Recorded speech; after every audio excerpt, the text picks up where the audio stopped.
Chers téléspectateurs, bonsoir et bienvenue dans votre toute nouvelle émission spéciale Confession intime. Tous les vendredis, à partir de 21 heures, nous accueillons des hommes et des femmes ayant vécu une expérience marquante dans leur vie. Ils ont pris leur courage à deux mains afin de sortir du silence et ainsi partager leur histoire en toute intimité. Nous sommes avec Monsieur Hérol Muissier, psychologue, qui va nous permettre de comprendre et de mieux appréhender certaines émotions.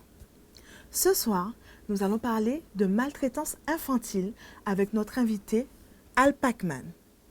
Tenez-vous prêts? Intimate Talk, c'est maintenant.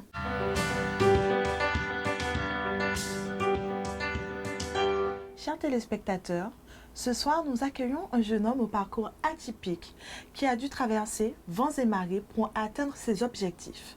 Al Pacman, bonsoir. Bonsoir. Ça va? Ça va bien. Pas trop stressé? Non, on gère. Alors, derrière cette allure de jeune homme bien dans sa tête, dans sa peau, dans ses baskets, comme on peut le voir, vous avez dû affronter pas mal d'épreuves dans votre vie, et notamment durant votre enfance, avec des violences infantiles, adoption, abandon, parfois violence avec d'autres amis. Vous avez vécu des moments éprouvants, mais aujourd'hui, on voit que la réussite. Pouvez-vous nous raconter votre histoire? Ben effectivement, hein, comme tu viens de le dire, si bien, une enfance assez compliquée et difficile. Tout ce qu'aurait pas souhaité une famille ou plus ou moins un enfant qui arrive dans ce monde. Moi, je viens d'une fratrie de 6 enfants, je suis le dernier. Ma mère a dû quitter un père violent, mais quand je dis violent, pas 2-3 petits bousculades, hein, vraiment, elle a vu sa mort. Et du côté de la Dominique en fait. Et donc du coup elle a dû partir sur les canaux de marins pêcheurs avec ses enfants sous le bras et quitter l'île en partance pour la Marie-Galante, puisque c'était l'île la plus proche pour traverser la mer aussi vite. Et puis bien évidemment, hein, elle arrive dans un territoire français inconnu, elle est étrangère, elle essaie de s'installer, elle fait plein de petits jobs, elle est femme de ménage, mais pour pouvoir faire cela, il faut, comment dire, il fallait qu'elle place ses enfants. Et à cette époque, en fait, on pouvait laisser chez le voisin, une amie, une tante, tati, enfin quelqu'un laisse ses enfants. Et ça permettait à ce que ma mère puisse se lever le matin et aller gagner sa vie pour nous nourrir et s'occuper d'elle. Alors, à partir de ça, on peut dire que c'est le début du cauchemar pour vous. Parce que vous avez quand même vécu pas mal d'adoptions. En fait, on vous a passé de famille en famille. Et c'est vrai que cela a été assez douloureux pour vous.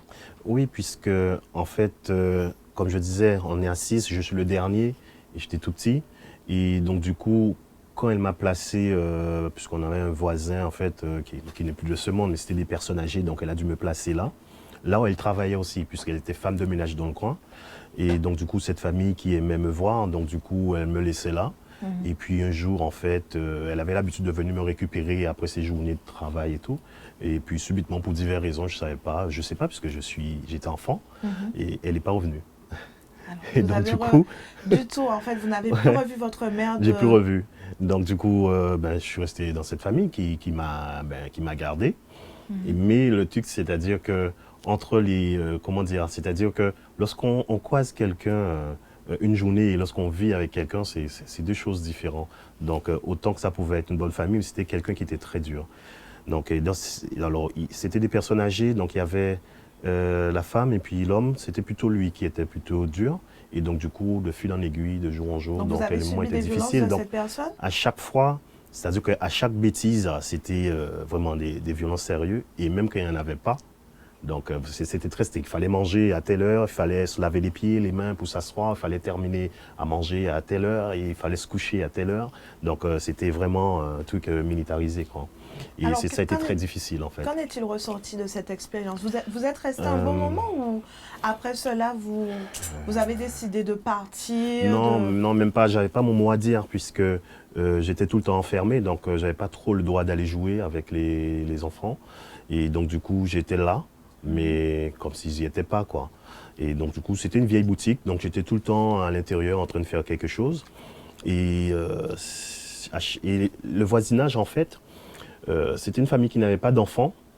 Et dans là où on était, on disait souvent, ah oui, mais Timouna à Monsieur Colville. C'était la famille Colville. Ok. Et donc, du coup, on entendait tout le temps pleurer quelqu'un. Et puisque quand je pleurais, je criais fort. Ok. Mais pour qu'on puisse m'entendre, genre, pour m'enlever là où je suis. Mais quand je parle de violence, de coups, je ne parle pas de... Tout le monde a pris des tapes et des trucs, mais là, c'était vraiment trop pour moi parce que j'étais tout le temps enfermé dans ma chambre et on m'ouvrait lorsqu'il décidait de m'ouvrir pour sortir. Donc, psychologiquement, pour un enfant, c'est difficile. Et alors, à quel moment vous avez décidé justement de sortir de ce système, de cette violence, pour aussi vivre votre rêve? Parce qu'aujourd'hui, on voit celui qui est fort, celui qui réussit, celui qui sourit, celui qui est tout le temps de bonne humeur. Et derrière, on ne se dit pas qu'il y a tout un tas d'épreuves et surtout de moments difficiles que vous avez dû affronter. Oui, puisque en fait, la période que j'avais étant enfant chez ces personnes, il y a eu un moment donné où il avait un peu genre eu marre de moi, puisqu'en fait, le garçon qui est turbulent, le garçon qui prend tout le temps des coups. Et un jour, du jour au lendemain, donc il est parti aux services sociaux et il m'a placé à la DAS directement. Le déclic a été là, parce que ce jour-là, le déclic en fait s'est fait après un énième coup de violence et ce jour-là, il en avait marre. Okay. Donc du coup, après, et c'est parti de là que là, une autre vie a commencé pour moi où je passais de famille en famille. Et pratiquement, en fait, j'ai dû connaître en fait à peu près 6 familles d'accueil. 6 familles d'accueil, quand même. 6 familles d'accueil de toutes sortes d'éducation ou de religion ou de regard. Mais ça aussi, c'était difficile parce qu'en fait, tu arrives dans une famille... Et tu dois t'adapter. Tu dois t'adapter. Tu arrives en septembre, genre, et en décembre, on venait me récupérer à l'école pour me dire, ben, finalement, je change d'école encore parce que je dois partir dans une autre famille. Et là où c'était plus difficile, c'est que s'il y avait quelque chose qui se cassait ou qui disparaissait chez cette personne, le premier accusé, c'était moi. Oui, parce que tu n'étais pas l'enfant de la famille, justement. Ben oui. Donc, c'est encore plus difficile. Exact. Mais on voit très bien votre force mentale, même spirituelle, je dirais. Et aujourd'hui, vous avez quand même été une figure emblématique du tag, on va dire du dessin, voilà, vous êtes dans un milieu de l'art urbain.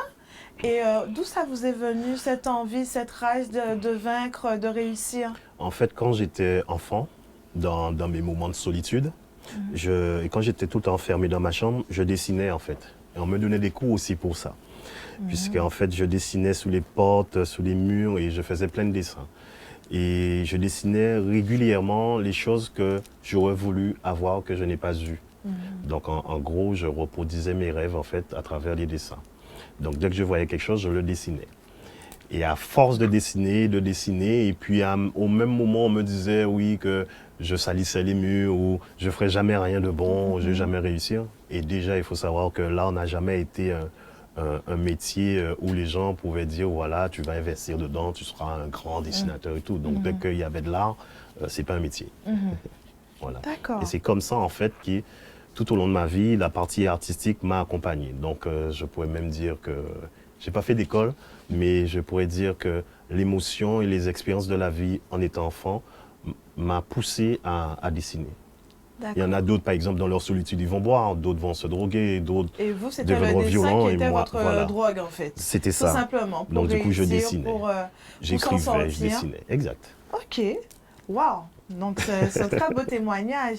Alors, aujourd'hui, vous avez encore toujours, on va dire, un impact, votre passé a toujours un impact sur votre vie ou c'est définitivement tourner cette page? Il y a des choses il y a des choses que j'ai délaissées, où je me suis détourné, mais pas oubliées. C'est-à-dire que j'ai pas d'amertume. Je l'avais avant. Par exemple, envers ma mère, où on ne s'entendait pas. Aujourd'hui, on a des discussions très courtes. Donc, respectueusement, fils, mère, on se parle. Mais j'ai pas de... Lien affectif? Non, on n'a pas de lien affectif. Je suis pas... On n'a pas eu vie, genre, où tous les dimanches, je mange chez maman, ou ah mince, il faut que j'appelle maman, savoir comment elle va. Maman, on s'appelle une fois à l'année. Et puis voilà, on n'a pas ce lien. Et ça vous a manqué quand même, ce côté affectif? Ça m'a manqué quand j'étais enfant. Ok. Mais au jour où j'avais compris, comment dire, enfin, au moment de mes souffrances, en fait, et quand je voyais pas de parents, ni de père, ni de mère, ni de frères, sœurs qui venaient m'en délivrer, puisque moi, je demandais une délivrance Tout à fait. psychologique, en gros. Et donc, du coup, dans ma tête, c'était scellé. Pour moi, il n'y avait ni mère, ni père, je allais me débrouiller seul. Et je pense que c'est là que je me suis décidé dans ma tête de vouloir avancer. Et donc, du coup, je suis devenu adulte tout en étant enfant. Et qui fait que j'étais très précoce dans tout. D'accord. Donc, je partais travailler, j'allais chercher des jobs. J'avais peut-être 10 ans ou 11 ans. J'allais faire des petits jobs de maçonnerie, j'allais faire de la jardinerie. Donc, je me débrouillais. Donc, j'étais livré. J'avais décidé que, comme je suis livré à moi-même, il n'y a personne, eh ben, il faut que je fasse route seul.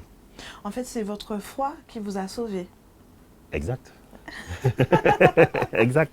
Oui, puisque la vie, en gros, c'était une situation difficile, mais j'ai pu comprendre quand même qu'il faut croire en soi, peu importe les situations qu'on vit. Puisque tout le monde a des situations qu'il vit, et puis d'autres y arrivent et d'autres pas. Mais il faut comprendre, en fait, Bien sûr. cette zone d'inconfort. Parce qu'on aurait pu penser que vous auriez pu terminer comme tous les autres, dans la drogue, dans la dépression, dans la rue, paro, enfin. Et j'avais des amis. Vous J'avais étiez des dans amis ce dans milieu ça. en Oui, plus. oui, puisque... Parce que c'était pas un milieu de bourgeois, comme on dit. Non, puisque quand ça a commencé, j'étais à Marie-Galante. C'est pour cela qu'à Marie-Galante, il y a beaucoup de personnes qui me connaissent bien et ils connaissent mon histoire. Et tous ceux qui m'ont côtoyé quand j'étais à l'école primaire ou maternelle là-bas, et quand ils me voyaient aujourd'hui, comme certains me disent, oh, on savent si ça a été fait, en pensant que bon, demain je serai dessinateur ou je ferai quelque chose dans l'art. Mais après Marie-Galante, je suis arrivé en Guadeloupe et encore autre chose, parce que c'est d'autres galères qui s'installent. Puisque moi, là où j'habitais, c'était vraiment du côté de l'assainissement, entre Boissard et l'assainissement, donc notre petite case qui était là. Je côtoyais tout le temps les drogués, les vendeurs, ah ouais, il y avait toutes sortes de trucs. Et puis, il y a une époque dure aussi, puisqu'il y a eu une époque où, quand tu étais dominicain, en fait... Tu étais mal vu. Ouais. Tu étais le mauvais garçon. Ouais, puisqu'il y a eu des choses à l'époque, et puis... quand il y avait des braquages, ah ouais, c'est un bouc Dominique, les autres c'est anglais là, putain, ouais, on a eu droit à ça. N'ayant pas reçu ce cocon familial, justement, cette affection durant votre enfance, êtes-vous prêt aujourd'hui à fonder une famille? Ça, c'était la question que je me posais il y a très très longtemps, puisque je me disais que si demain j'ai une famille, j'aurais voulu 6 enfants. Ah mon Dieu, quand même, hein? Oui, 6 enfants. Et puis, malheureusement, la vie ne me l'a pas permis aujourd'hui d'en avoir. Mais si demain je devais en avoir, volontiers. Et pour vraiment, comment dire, même pour moi-même, on me dit que si demain j'ai un enfant, je serai un papa poule. Ah ben bien sûr, vous allez donner tout ce que vous n'avez pas reçu Exactement. Durant votre enfance. Exactement. Vous êtes un modèle de réussite pour beaucoup de jeunes. Et d'ailleurs, vous allez très régulièrement en classe pour témoigner de votre histoire. Et c'est vraiment admirable. Donc, quel message, quel mot de fin vous pouvez donner à ceux qui nous regardent ce soir? Ben, en fait, c'est vrai qu'aujourd'hui, on fait appel à moi régulièrement en ce qui concerne la jeunesse, donc qu'ils soient en insertion ou en formation ou tout simplement en échangeant avec eux. Mais il y a un mot qui me revient très, c'est projet, et de ne pas se laisser détourner par quoi que ce soit. Merci Al. Merci vraiment Al d'être venu témoigner en toute intimité avec moi.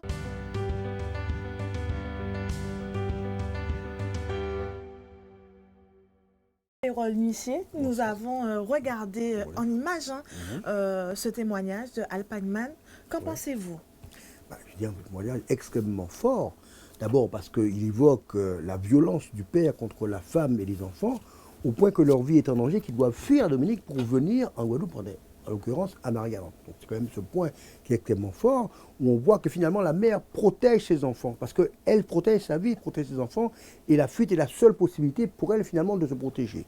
Donc ensuite, elle le confie, comme ça se faisait d'ailleurs assez souvent, à une famille qui va s'en occuper, une famille qui est un peu comme on dit marâtre, c'est-à-dire qu'elle fait surtout ce qu'elle peut.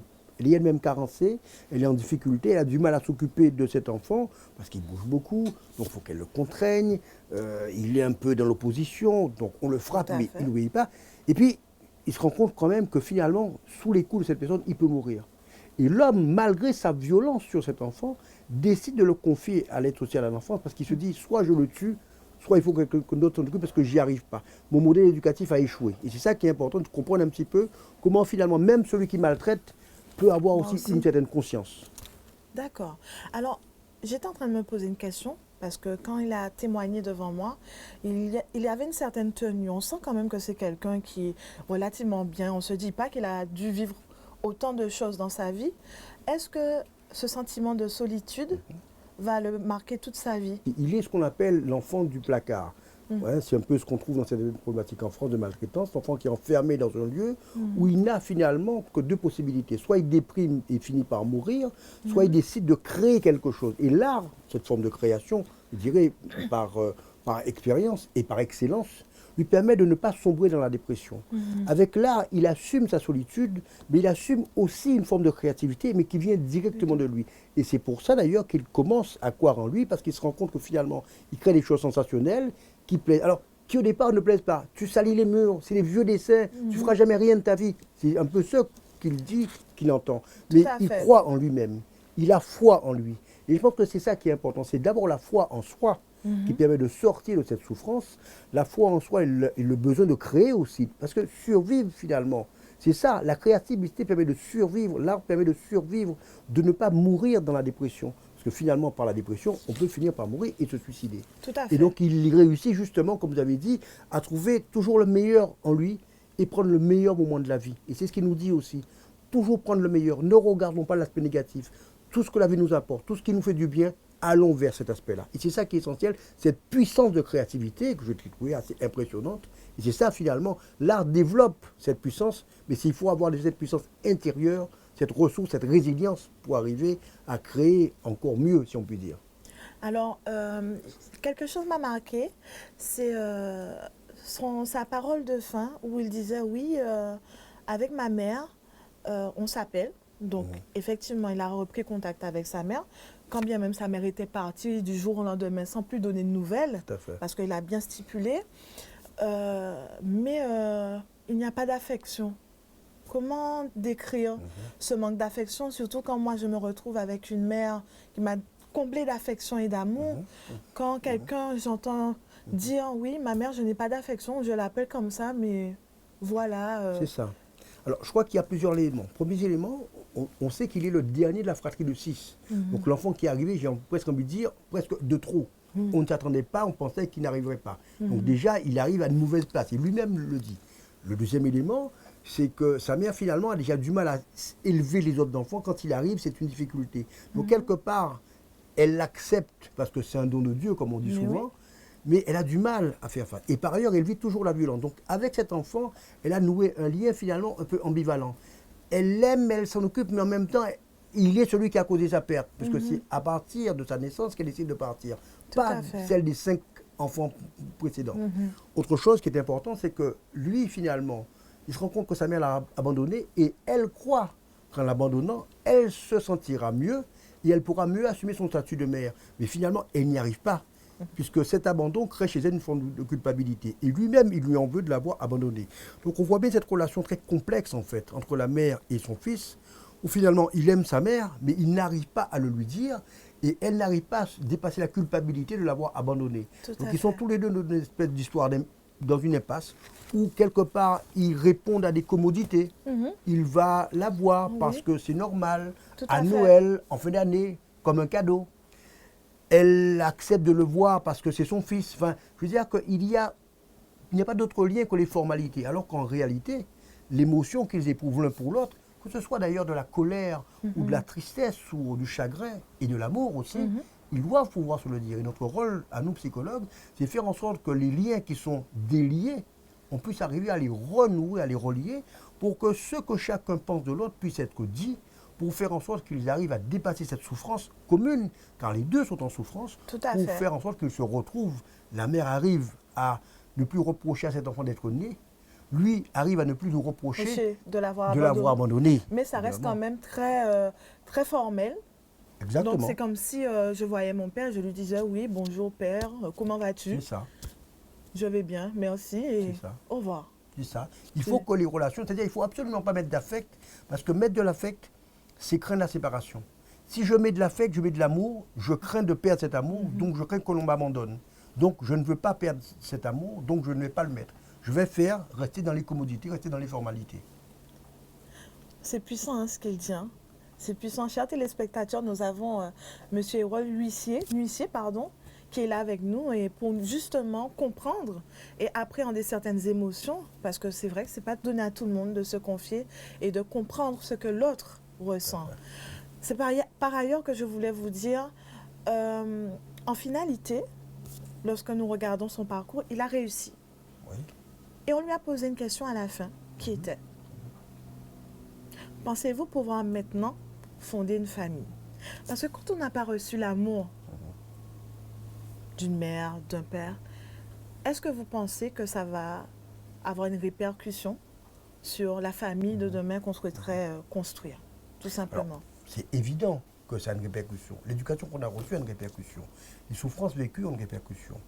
Les joies vécues ont une répercussion. Mais ce qui est important aussi, c'est un peu ce qu'il a dit, c'est-à-dire sa capacité finalement à sublimer la souffrance, à aller au-delà de la souffrance pour donner, non pas ce qu'il n'a pas reçu, mais donner ce qu'il a envie de donner. Et je crois que d'ailleurs, très souvent, on dit on ne peut pas donner ce qu'on n'a pas reçu. En fait, on ne peut donner que ce qu'on souhaite donner et ce qu'on souhaite partager avec les autres. Pas parce que j'ai été maltraité que je vais être maltraitant. D'accord? C'est important parce que lui-même, il peut y avoir cette crainte effectivement chez l'adulte d'être un parent maltraitant parce qu'on a été maltraité. Mais en réalité, c'est le libre arbitre, c'est le choix personnel, c'est la décision personnelle, bien sûr en fonction des relations qu'on a avec son environnement, Tout à fait. avec son partenaire.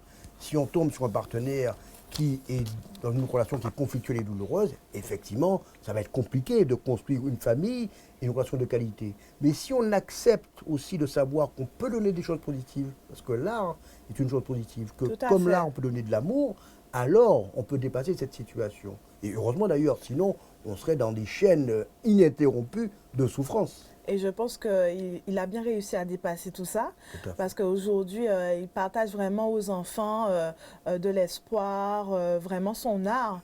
Et je peux vous dire que c'est magnifique. Je ne sais pas si vous avez vu ses dessins. C'est vraiment extraordinaire. On sent vraiment la vie, on sent l'amour et on sent le bonheur. Bien sûr, c'est ça qui est important. C'est arriver justement à sortir tout le bon qu'on a en soi. Parce que je pense qu'il faut qu'on sorte un peu des relations, je dirais, de répétition. Parce que ceci, c'est cela. Parce que ceci, c'est cela. Non, parce que j'ai envie de donner de l'amour, alors je vais partager de l'amour. Parce que j'ai envie de donner de la violence, alors je vais partager de la violence. C'est toujours un choix personnel. Et je pense que c'est important qu'on ne soit pas dans la limitation en disant que comme il a souffert, donc il va faire souffrir les autres. Ne jamais oublier que l'homme a un choix, a une décision, a une orientation personnelle, et c'est celle-là qui est importante. Il aurait pu décider d'être violent, d'être délinquant. On aurait trouvé tout naturellement les raisons de sa violence. Non, il fait le choix de donner de l'amour et de partager des choses bonnes, de partager son art, de faire connaître son art, de donner du plaisir aux gens et de prendre aussi une forme de plaisir et d'amour dans la relation qu'il partage avec eux. Et c'est ça qui est important aujourd'hui. Je crois que l'homme, il faut qu'on puisse entendre que l'homme est d'abord capable de créativité, de partage et d'amour, au lieu de ne le voir que de manière négative, parce qu'il aurait été uniquement la victime de ses propres bourreaux. En tout cas, merci Monsieur Erol Nuissier pour votre intervention. Et chers téléspectateurs, on se retrouve la semaine prochaine pour un tout nouveau thème. À très bientôt.